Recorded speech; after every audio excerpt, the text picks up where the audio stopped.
Hello, hi, I'm Dr. Ashish and I'm here at the Digital Health and Fitness Live Studio by United Healthcare. And with me, I've got Dr. Ashish Atreja, who is the Chief Innovation Officer and Engagement Officer for Mount Sinai Hospital. Wonderful to have you here.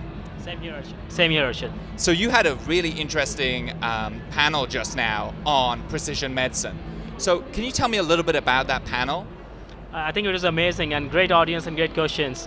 I think Daniel started off by talking about how much innovation is happening in precision medicine. And all of us three panelists agree, precision medicine is much more than just genomics. All the behavioral data that's coming, all the digital footprints that are coming from apps, wearable devices, those are much more proximal determinants of patient outcome than genes per se. And all of those have to come together to really make digital medicine or precision medicine mainstream. I think one of the areas that you're very good at is trying to promote innovation or trying to break down these barriers to precision medicine.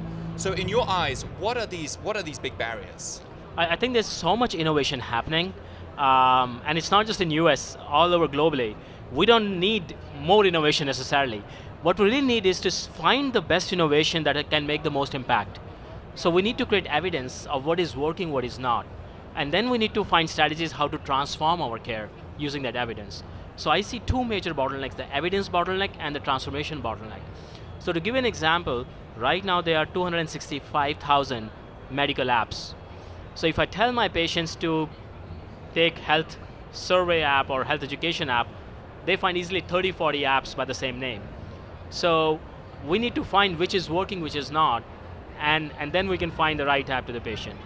And once we find this is really working, we need to find care models. We need to incentivize so no patient gets left behind in getting access to the best quality app. One of the things we often say is a doctor will never prescribe a medicine to a patient if that has not gone through FDA approval or some vetting thing.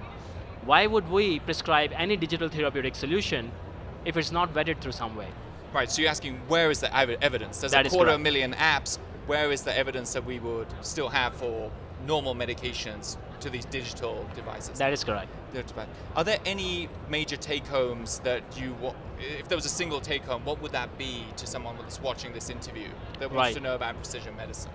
I think we need to create evidence-based success stories in precision medicine. Right now, it's a great thing. It's a very sexy jazz thing. Everyone wants to do it.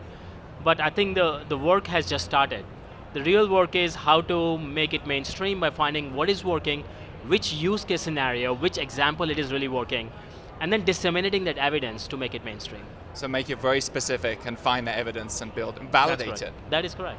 Wonderful. Well, thank you so much for your insights, and it was wonderful to have you here. Thank you, Arsha. Thank My you. pleasure. So I'm Dr. Ashish and I'm reporting from the Digital Health and Fitness Live Studio by United Healthcare.